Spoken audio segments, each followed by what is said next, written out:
Saudara sekalian, berikut ini suasana mencekam di Pemalang ya, di mana Laskar Sabilillah, para laskar menunggu kedatangan Rizik Syihab di Pemalang, saudara sekalian. Dan namun pada akhirnya terjadilah bentrokan yang sangat luar biasa, sangat mencekam antara FPI dan PBIL ya, saudara sekalian.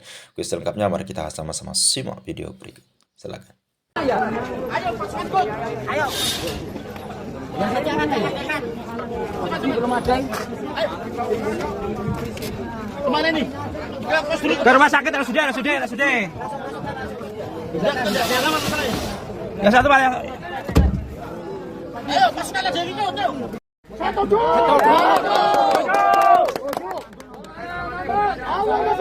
Komunitas XFPI harus bubar juga, Bapak. Betul. Itu kan sudah dibubarkan.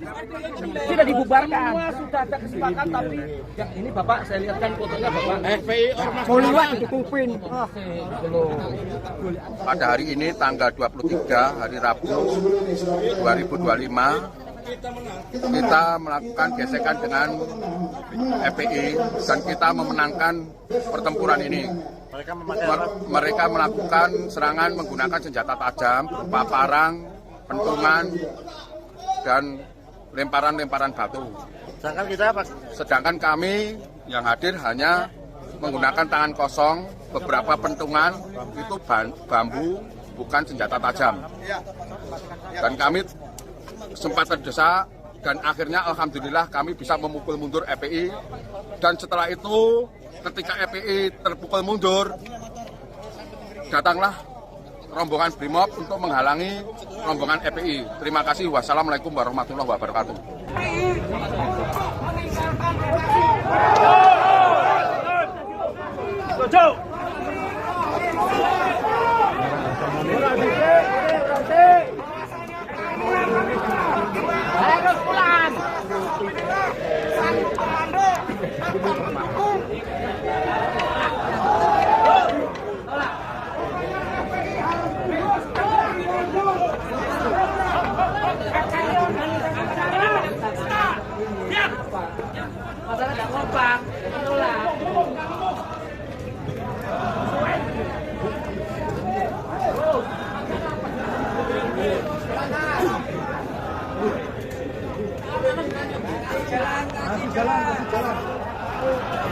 Oke, saudara sekalian, itu ya tadi video mencekam daripada apa yang dialami oleh Laskar Sabilillah di Pemalang, saudara sekalian.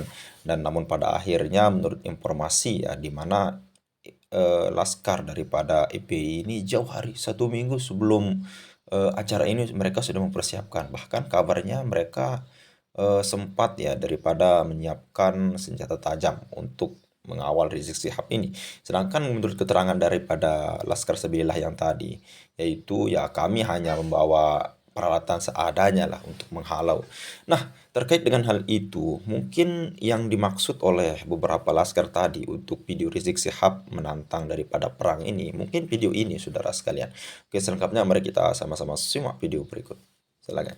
Saya minta dari malam hari ini semua umat Islam, saudara asah golok yang tajam. Saudara asah aja golok yang tajam. Hei umat Islam, keluar dari rumahmu, bawa senjatamu, ganyang mereka, habisi di mana saja berada, saudara. Takbir, takbir, takbir. Sallu ala Nabi. Apalah Rizik Syihab ini.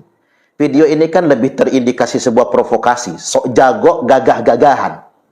Cuman saya agak terganggu dengan gaya arogan seperti ini. Gaya sok hebat, gaya sok jago, ngajak-ngajak perang, sebagainya asah golok. Kalau memang betul terjadi perang, nggak mungkin Rizik Syihab yang maju ke lapangan. Percayalah. Kalau terjadi benturan konflik horizontal, yang jadi korban siapa? Ya tetap masyarakat bangsa Indonesia. Bukan mereka-mereka yang keluar-keluar di podium sok hebat, sok jago ini, bukan. Yaitu di masyarakat bawah yang katanya muhibbin, masyarakat pribumi Nusantara, ya paling itu saja yang kemudian dikorbankan, ditumbalkan ke depan. Apa iya kemudian klan Ba'alwi itu benar-benar jago, benar-benar berani, benar-benar gagah? Mereka keluar-keluarnya saja berani, nyatanya ya enggak. Saya mengusulkan kepada pemerintah, karena video ini memunculkan beberapa indikasi yang mengarah kepada provokasi, ya ditindaklanjutin, ge. Jangan sampai hal-hal ini dibiarkan. Beberapa waktu yang lalu dia keluar-keluar juga. Ingin buat pasukan berani matiin. Merintahkan ngasah golok dan lain sebagainya. Dia sedang di mana? Sedang apa yang dia sedang hadapi sebetulnya? Kemudian yang berikutnya seperti Bahar Smith juga. Yang ngangkat-ngangkat pedang dengan dua mata pedangnya tersebut. Kayak ngajak perang, ngajak ribut dan lain sebagainya. Kita ini, kalaupun harus terjadi konflik horizontal, saya nggak yakin mereka yang terjun ke lapangan bertempur. Nggak yakin. Yang disuruh muhibbin-muhibbinnya itulah. Kalau dalam tanda kutip saya sebutkan, yang mereka tumbalkan. Mereka nggak benar-benar berani. Dan yang kedua, ini kan negara hukum. Saya mengusulkan kepada Pak Kapolri, video yang seperti ini harus ditindaklanjuti. Nggak boleh kemudian ada pembiaran, orang kemudian menunjukkan kesombongan, kepongohan, arogansinya. Seolah-olah dia bisa mengatur segalanya dan mengerahkan massa. Terus, yang katanya Indonesia negara hukum, apa gunanya ketika ada pembiaran seperti ini? Saya ingin sampaikan, setelah saya identifikasi, apa sih beberapa kelemahan bangsa Indonesia ini? Yang pertama, kelemahan kita adalah tidak pernah menyelesaikan masalah. Indonesia ini dari zaman ke zaman tidak pernah mampu menuntaskan masalah. Contohnya apa? Misalnya DITII, NII, nggak benar-benar tuntas.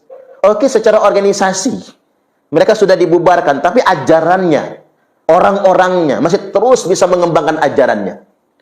Hizbut Tahrir Indonesia misalnya, organisasinya nggak ada, tapi gerakannya masih. Front Pembela Islam, organisasinya dibubarkan, tapi mereka tetap masif. Khilafatul Muslimin. Maka dari itu, saya menganggap Indonesia adalah negara yang suka membiarkan masalah. Indonesia adalah negara yang suka menumpuk-numpuk masalah, seakan-akan memelihara masalah. Tidak ada masalah bangsa kita ini yang benar-benar diselesaikan. Coba Anda flashback ke masa lalu. Dari segala macam tragedi, DITII, PKI, kemudian yang berikutnya Komando Jihad, NII, berkembang belakangan juga terkait dengan Khilafatul Muslimin, Hizbut Tahrir, FPI, dan lain sebagainya. Tidak ada yang benar-benar dituntaskan. Seakan-akan hanya formalitas saja. Ini yang pertama. Yang kedua, saya melihat negara ini kok seperti negara pengecut. Kalau sama ulama-ulama yang santun misalnya, negara seakan-akan biasa saja. Tetapi kalau dengan orang-orang yang sifatnya agitatif, kerjanya provokasi, mengerahkan massa untuk berbuat kerusuhan, seakan-akan negara pengecut dengan orang-orang begini. Seperti beberapa waktu yang lalu, misalnya, ada dua tokoh politik, sebut saja Dasko sama Habibur Rahman misalnya, mendatangi Rizik Syihab. Nggak tahu apa gunanya mereka mendatangi. Apa ingin merangkul atau ingin apa? Di situ saya cuma melihat, negara ini terlalu pengecut dengan preman-preman berjubah. Itu yang saya tangkap. Seakan-akan orang harus menjadi preman dulu biar disegani oleh negara. Seolah-olah dalam tanda kutip begitu. Tapi kalau sama ulama-ulama yang NKRI, yang menyuarakan moderasi, perdamaian, seakan-akan dianggap biasa saja. Kemudian yang berikutnya, yang ketiga, saya melihat bangsa ini cenderung menjadi bangsa yang mengarah kepada feodal. Ada sekelompok elit, mungkin berduit dikit, punya kedudukan dikit, terjangkiti penyakit feodalisme. Dalam bahasa sederhananya, Arab dindoroaken. Pengen dijadikan majikan, pengen dijadikan tuan. Agak punya kedudukan dikit, agak dianggap mulia dikit, mulai penyakit feodalnya muncul. Ingin dijadikan majikan, Arab dindoroaken dan lain sebagainya. Meriayeni, kata orang Jawa. Ingin dipriayikan. Jujur-jujuran saja lah, yuk kita otokritik. Ini kondisi bangsa kita. Berpangkat dikit, berduit dikit, mulai muncul sikap-sikap feodalnya. Ingin dijadikan majikan itu. Tambah lagi kemudian muncul sekelompok orang yang ngaku-ngaku cucu Nabi. Merasa kemudian menjadi kasta tertinggi. Mau dianggap jadi majikan di negeri ini. Mereka pendatang di negeri ini, lantas kemudian berharap jadi majikan. Ini kan kenyataan. Kemudian yang berikutnya, bangsa Indonesia ini keempat setelah saya identifikasi, lebih menampakkan kepada bangsa yang inlander. Inlander itu istilah yang disematkan Belanda. Belanda dulu mengkastanisasi. Di Hindia Belanda itu ada 3 kategori warga negara. Ada warga negara kelas 1, yakni Belanda, dan negara-negara Eropa penjajah, termasuk Inggris, Portugis, dan lain sebagainya. Yang kedua, warga negara kelas 2, yakni bangsa pendatang ke Indonesia, yakni orang-orang Arab, orang-orang Chinese dan lain sebagainya, India, Pakistan yang datang ke negeri ini. Yang mereka datang juga yang melayani kepentingan warga negara kelas 1, yakni melayani kepentingan Belanda. Makanya mereka datang juga diangkut oleh Belanda dan bekerja untuk Belanda. Maka fakta sejarah menunjukkan mereka bukannya berjuang membela pribumi Nusantara, tapi mereka malah melemahkan perjuangan pribumi Nusantara, bekerja untuk VOC atau Belanda. Baru kemudian yang ketiga, warga negara kelas 3, yakni bangsa inlander. Inilah Indonesia. Jadi mental inlander ini membuat kita menjadi inferior, membuat kita menjadi rendah diri, seperti nggak punya harga diri, menjadi mental budak. Kemudian dikasih gelar muhibbin saja, bangganya bukan main. Ya ada orang dikasih gelar muhibbin aja bangganya bukan main.